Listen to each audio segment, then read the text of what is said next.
major fixer-upper. So that's a whole different path you can go down, and I'd be happy to talk to you about that individually if you're interested in that at all. But what's happening right now is millennials just aren't buying homes, and historically people have bought homes much earlier in life than they are now. So that is negatively affecting our equity, or our future wealth, because we're not building equity during these years. So I was asking people why. Why are people not buying homes yet? And one thing that I'm getting a lot is, I don't think I would qualify for a home loan. And my answer to that is, so many people are shocked when they find out that they do qualify for a home loan. But in order to find that out, you have to take the first step and fill out an application.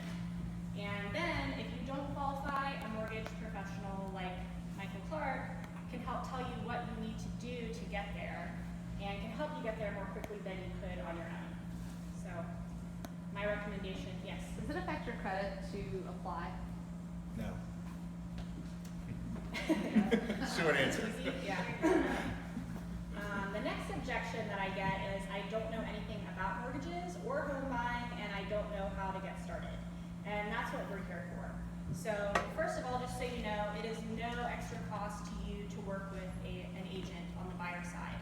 The seller pays those fees. So you are just protecting yourself by having a buyer's agent represent and help you. And that's what we're here for. That's what we went to school for, to learn how to do this stuff and how to help you. And I get a lot of people that are embarrassed to ask questions and embarrassed that they don't know about mortgages. But the truth is, most people don't, and that's why you just got to start asking questions. The next objection that I get is, it's easier and cheaper to rent. And that is just so not true. As you'll see a little bit later, we have some comparisons of rentals versus mortgage payments. So renting is very expensive, and none of the money benefits you in the long run. So I personally was really surprised when I found out that I could get a cheaper mortgage payment than I was paying for rent, a significantly cheaper mortgage payment. Additionally, all of that money is going towards my equity and my future wealth.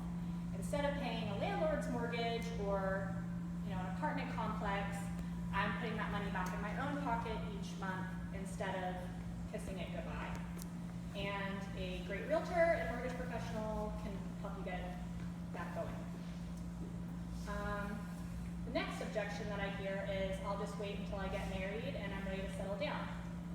And my response to that is, why? Do you really want to keep paying an apartment owner or landlord a huge chunk of your paycheck each month just to walk away with nothing?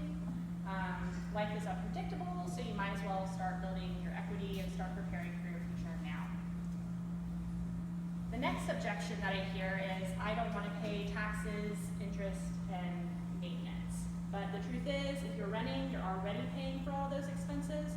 They're rolled into your rent along with some extra for the landlord. And when you move out, you walk away with nothing. So additionally, as a homeowner, you can itemize your taxes and actually pay much less than renters. And then the next objection that I get is one that you just voiced. I don't want to be tied down. I want to be able to travel when I want to. And my answer to that is, rent it out. You can have someone else paying your mortgage while you're traveling and you're building equity. Programs like Airbnb make that really easy these days.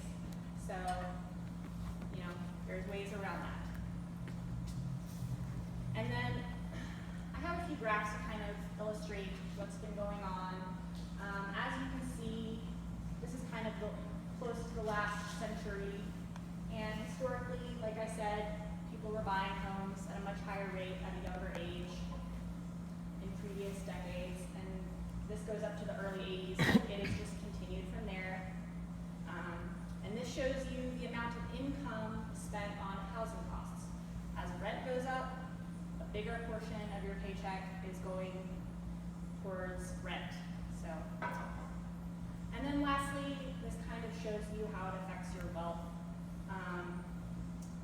over the years. And next, I will pass it to Elena. Hello, everybody. Okay. in Buckhead with Partnership Title Company. And it's funny you said it's been a year. It's to the day, a year that I've been with my firm. So it's been great. We specialize in residential closings. And so we take the process and work with the agents and work with the lender and kind of make it a smooth process to where you generally see in a movie where people just go sign and get the keys. But I want to talk about different ways you can hold ownership, especially if you're younger, if you're not married, if you're not settled, or if you're just not sure how you want to hold it, or you're afraid that you have to be in a certain way and you don't end up having to be. The different types of ownership are sole ownership, joint tenancy with right or survivorship, and tenants in common. And this is something you can talk about with your lender or with the closing attorney who's helping you out with the closing, or with your real estate agent on how you want to hold. Ideally, if you're not married, you would want to hold as a sole owner, which means you're the only person on the security deed, you're the only person paying the loan, and if somebody else is living with you, a partner or a spouse, then they can pay rent to you and you can work that way. The other idea is to do a joint tenants and right or survivorships. Like I mentioned, if you're not married, you want to kind of be on your own just to make sure, because if you were to split up and you were both on the loan, you would have to refinance to get someone off the loan. So joint tenancy with right or survivorship, or tenants in common are options if you don't want to hold it by yourself. But you do want to ask certain questions. You know, are we going to share in the expenses? Are there any liens attached to one of our names that might affect title to the property? Does my credit score, is it really bad? Is it going to drag down our buying power if we do it together? Because they are going to take the credit score, median credit score of the lowest of the two. How do you want the property to pass if one of you dies, or obviously what happens if we break up or the relationship ends? So there are a lot of factors that go into it. So joint tenancy is ideal for when you're married. Joint tenancy means we hold it together, and when one of us dies, 100% goes to the other partner.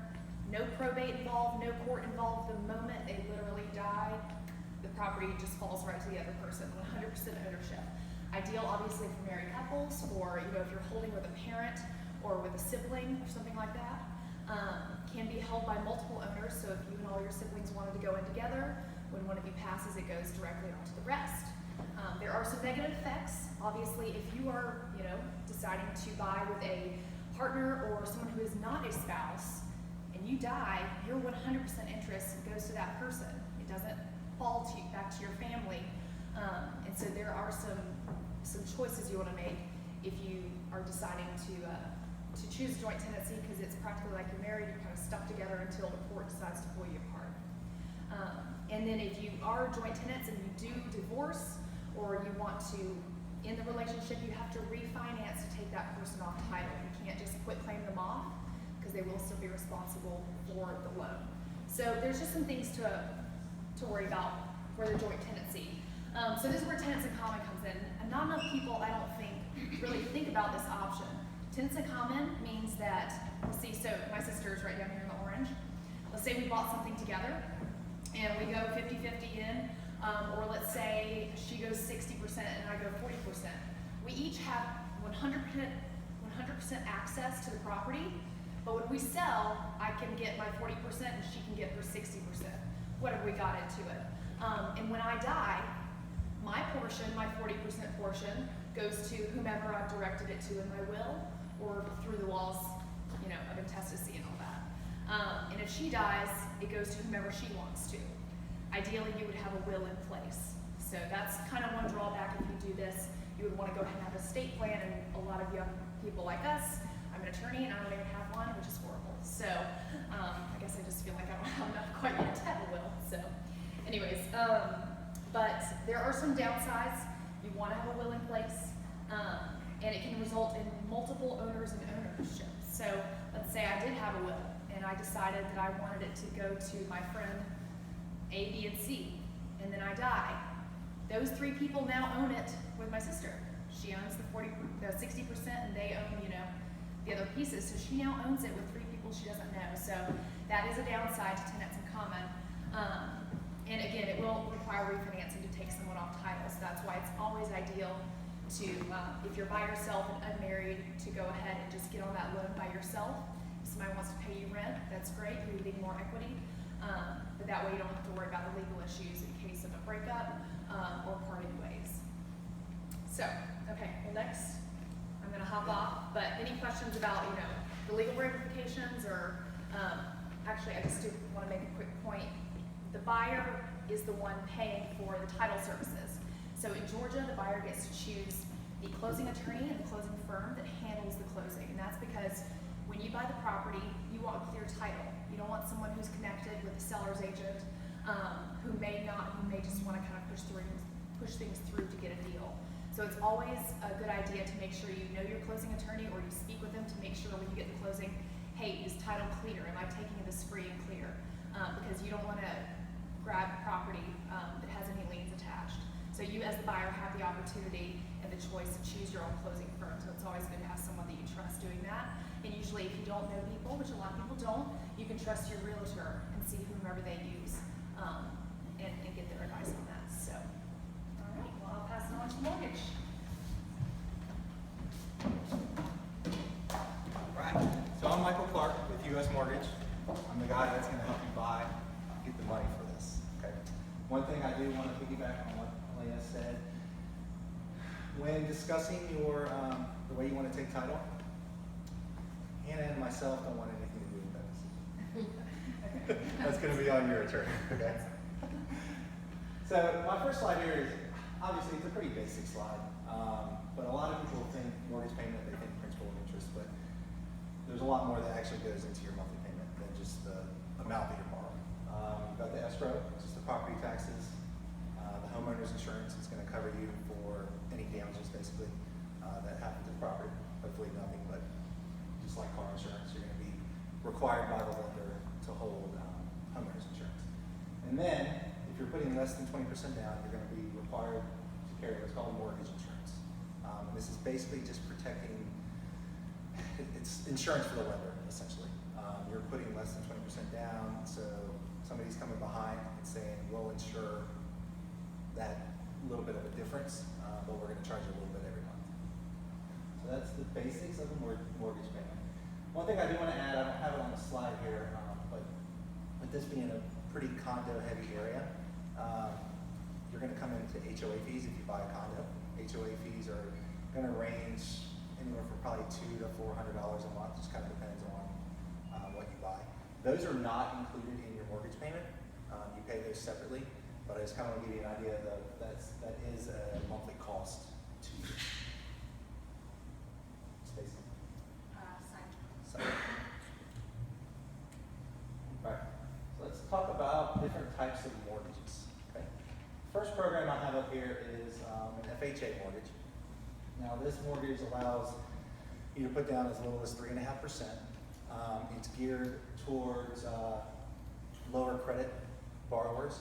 We can actually go down as low as 580 with an FHA loan on your credit score.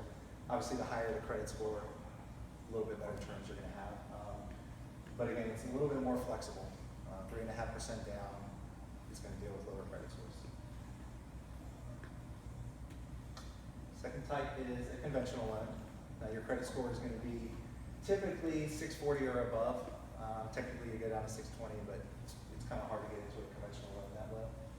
But 640 or above, you're going to start getting into your conventional loans.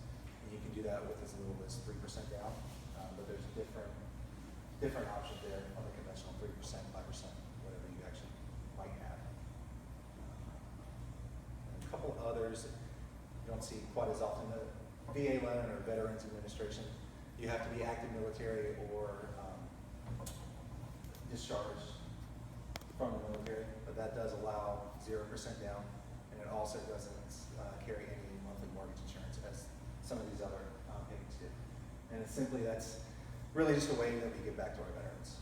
But again, it's not a big portion, but it is, if you are eligible, it is a great product to use. And then I had the fourth main product is a USDA loan. These are simply not going to apply in this area at all. This is going to be your rural type of loan. It's 0% down, but none of the counties surrounding Atlanta are going to be eligible. So you're going to have to go out to Cherokee County, like North Cherokee County, Forsyth, areas like that. But I just kind of wanted to throw it up there just in case you kind of hear that. You know, the program does exist here somehow, but you're not going to be able to buy your condo in Atlanta with the USDA. Any questions? Guys are Where kinda do, quiet. I know we're running through, but Where does Fannie Mae and Freddie Mac fall into those? so Fannie Mae and Freddie, that's a great question, actually. So they're going to fall under the conventional side. And what they do, in case you guys don't know, Fannie and Freddie actually don't, they come in behind the big banks and basically give the money back to the banks. So the big banks lend money, right? And Fannie and Freddie come in and fund that money behind them. Does that make sense? Right. It's like a bailout? Not like a bailout, but it's, so we underwrite to the Fannie and Freddie guidelines. Let's say you're going with U.S. mortgage. We're going to take that loan, we're going to underwrite it to the Fannie guidelines. We're going to close the loan. We're going to collect your payments, but Fannie Mae is going to come in and basically fund that money back so that we can take that money and go lend it to somebody else, essentially. And then when we close that, the whole cycle will start over again. But I think that's an important point because people throw the companies around because everybody hears of Fannie and Freddie, but they are the actual lenders. They're not the people that you're going to be dealing with as far as collecting the payments.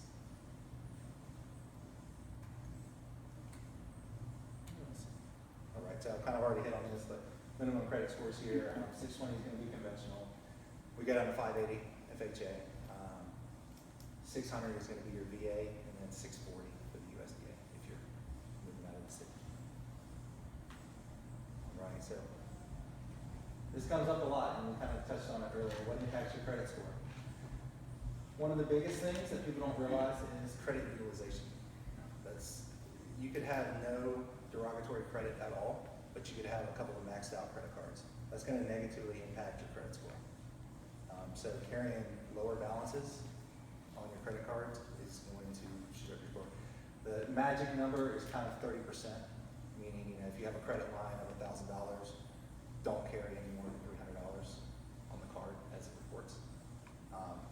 Obviously pay it on time. Some other things that are going to affect your credit collections, charge-off adjustments. Hopefully no one has those, but if you do, we can deal with those. There's ways to clean that up. There's ways to get around stuff like that. Obviously late payments, those are going to hurt you. By late payments, I mean 30 days late. So if you're a couple of days late and they ding you with the 5% fee or whatever the credit cards charge, that's not actually going to report as a late payment to the credit bureaus. It's going to be 30 days if you simply forget to pay your credit card for 30 days, or 60 days, 90 days as we see sometimes. And then we have some of the bigger ones down towards the bottom. Bankruptcy obviously is going to impact your credit score, and then foreclosure, short sale. I'm guessing none of you all in here are going to run into a foreclosure or short sale on your credit right now since you're first time home buyers, but just wanted to give you that info. Right. So income, qualifying, right? So you need credit. The higher your credit, the better your terms of the loan are going to be, right? In addition to credit, you need income. Everyone derives income differently. Okay, you can be a salaried person. You can derive your income from bonus income, mostly from commission. Maybe you're self-employed. Okay, so there's several different ways, and everything's handled a little differently. So, generally speaking, if you're on a salary, overall we're looking for a 2-year employment history, regardless if it's self-employment or you work for somebody W2. 2 years is kind of the minimum that we're going to look for. Self-employment, especially. Documents, again, it's going to go back to the type of borrower you are. If you make $60,000 base, we're probably just going to need a couple of pay stubs, a couple of W-2s, and you're good. If you're self-employed, we're going to need a couple of years tax returns. If you're kind of in between commission and salary, something like that, it's going to be a combination of them all. So just kind of be prepared to have pretty much everything available once you actually start the loan process. Because we're going to want to look at everything and make sure you are well qualified to make the payments on the loan. And then the last point I have up here is the debt to income ratio, and that's basically just a snapshot of what your monthly payments are versus what your gross monthly income is.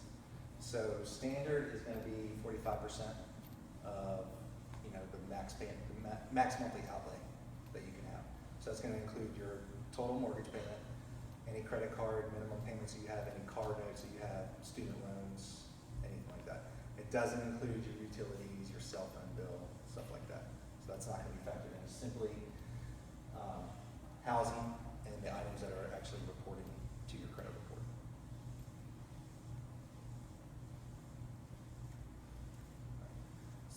You wanna take this or you want? Sure, we can do this together. So here we have, I pulled 3 properties, and these are all homes that are currently for sale in Atlanta.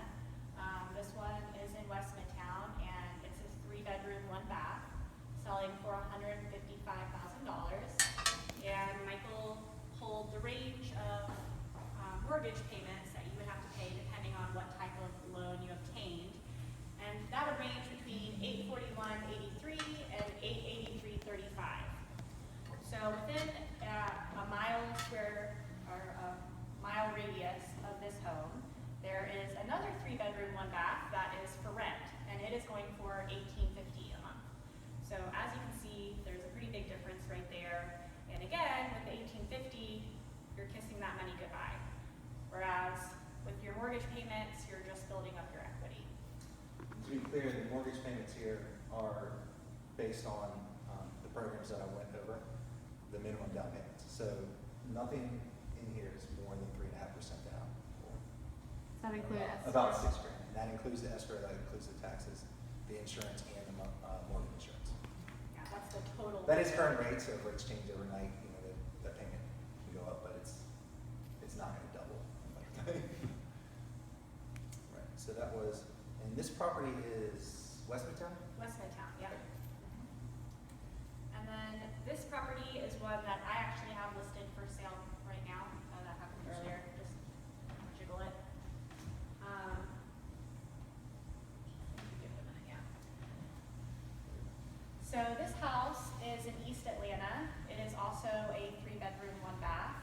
It's for sale for $159,900, and the monthly mortgage payment range is between $951.10 and $990.72. Another 3-bedroom, 1-bath in a square mile radius is renting for $1,310 right now. So. And also, going back to the previous one, I'm holding an open house there on Sunday from 2 to 4, if anyone would like to come. Okay. And I can get you pre-qualified tonight. Yes. You get you in that house fast. So this is a condo that is in Buckhead. It's a 1-bedroom, 1-bath. It's going for $150,000. And the monthly mortgage payment range, and we included the HOA. So this is the total that you would pay is $1,108.98 to $1,226.45.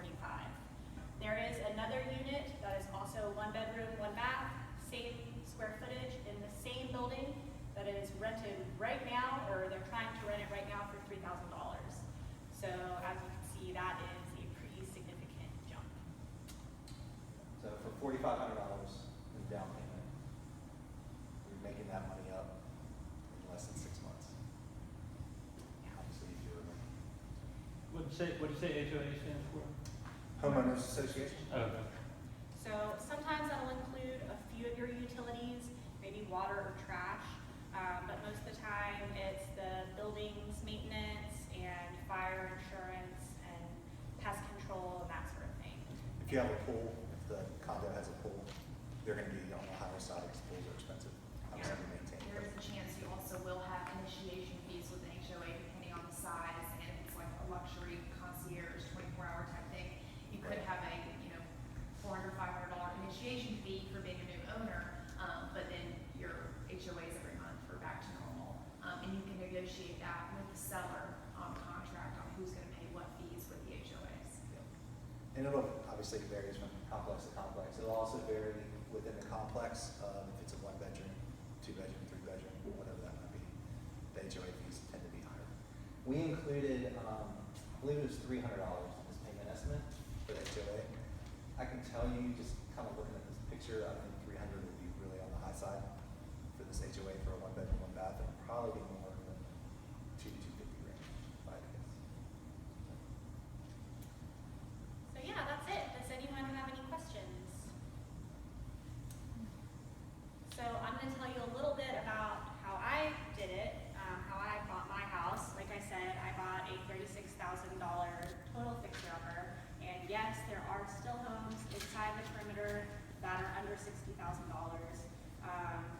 are going to be taking on a really big project, but my husband and I came from an apartment that we were paying about $1,200 a month, and so now we're paying $575 a month, and we're going to be paid off in 5 years.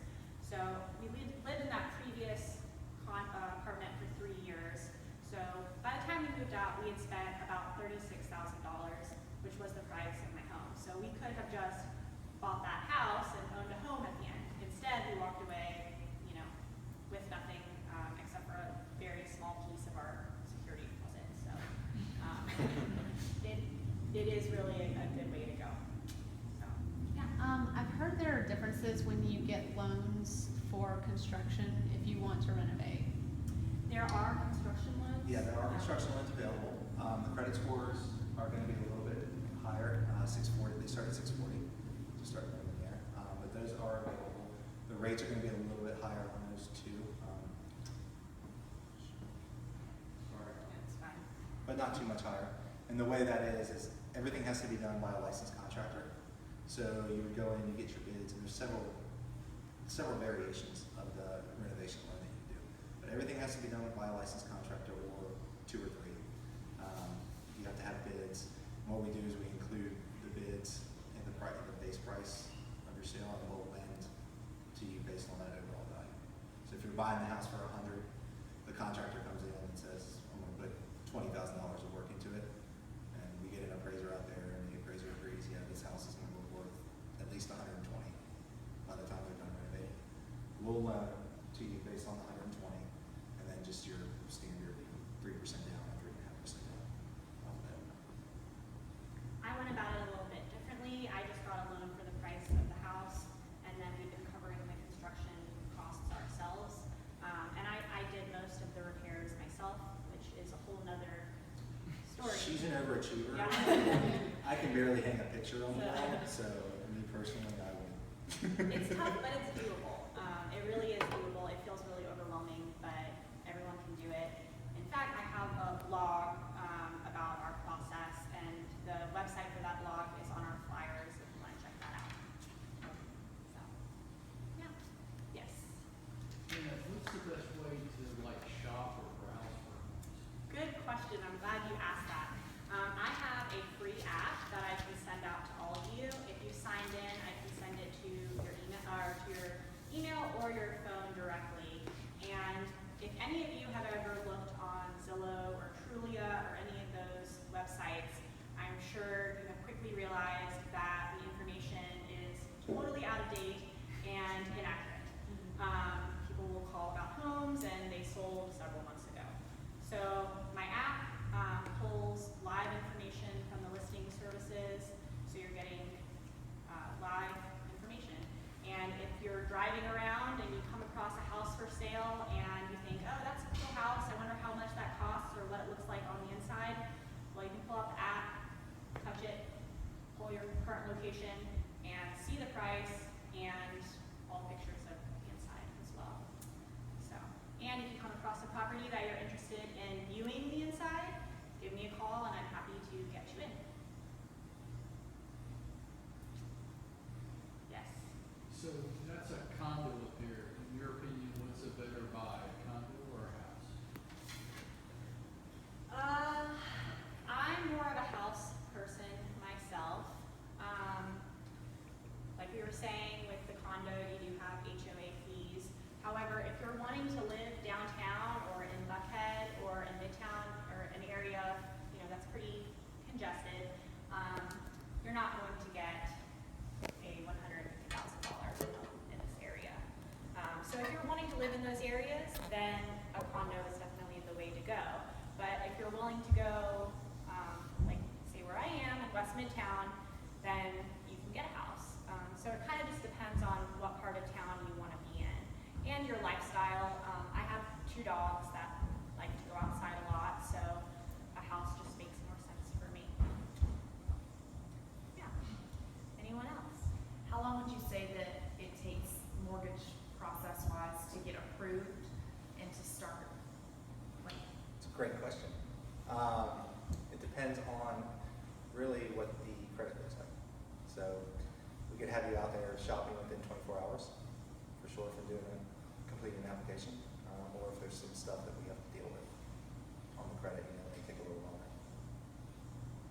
But getting pre-approved is always ideal before. It's really gonna be your first step. Yes. The last thing that you want to do, and really Hannah wants to do, is spend a Saturday or a Sunday afternoon showing you 10 houses, only to find out that you can't qualify for any of them. That's Is there a rule of thumb No fun for for what you should be pre-qualified for? Because about 2 years ago, this one talked me out of buying a house, actually. But I got pre-qualified for a number that was shocking. I cannot Yeah. afford that big much of a house. And if I had bought that much of a house, I would have gotten myself in trouble. Yeah, so So- my first question usually to people is not how much they make or, you know, how much I think I can qualify for. It's what is your comfort level? What's your monthly payment comfort level? Because everyone's different. Like you said, that was not going to make you comfortable as far as the monthly payment. But for some people, they don't do anything. They don't want the extra cash. They want it tied up in a house. So what's good for them might not be good for you. So yeah, that's going to be the first question. What's your ideal monthly payment? And then we can kind of cater around the price point you should be looking at with that comfort level.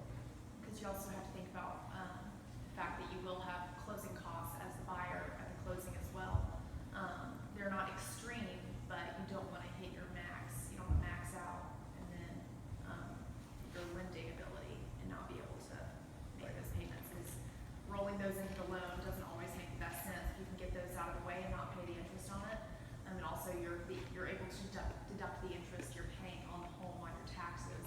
And you can also get a homestead exemption if it is your primary residence. So that helps with property taxes as well, especially in this area. Taxes can get pretty insane. Don't live in Decatur. And one thing about down payments and closing costs as well, they didn't really touch on, is they don't necessarily have to come from your funds. If mom and dad want to help you out with it, you know, crazy Uncle Joe, whoever, they can give you the down payment money. So it doesn't necessarily have to come from your savings. There's plenty of ways for you to get the down payment. And going back to what you were saying about getting pre-qualified, I would absolutely recommend getting pre-qualified before you start looking. And it's not because I'm afraid of wasting my Saturday taking you out. It's because the market is moving. The market's moving really fast right now. So the worst thing would be to go out and fall in love with the house only to have it go under contract before you're ready to make a move. Also, sellers aren't really looking at offers that don't come with a pre-approval letter. They're not going to take that seriously, and since it is a strong seller's market right now, they're looking for that pre-approval letter. So it really is the best way to get started. And then one other thing, going back to the closing costs, another option too, if you're worried about closing costs, we could write the closing costs to be paid by the seller into the contract. So closing costs are typically paid by the buyer, but you can request a certain amount of payment from the seller. So, for example, if you're offering $100,000 on a property and you request $3,000 in closing costs from the seller, they're going to look at that as an offer of $97,000. But that still might make more sense for you than to pay the closing costs yourself. So that's another thing to consider. Yes. Gentlemen in the back. So, so many people have credit loans, student loans now. That goes into the qualifying that you mentioned earlier. Yes, it does. So that's part of the debt. Yes. All right, well, do you have anything else? All right, well, please stick around, and if you have any other questions, let us know. Please take our cards, and feel free to reach out to us anytime with any questions. And thanks so much for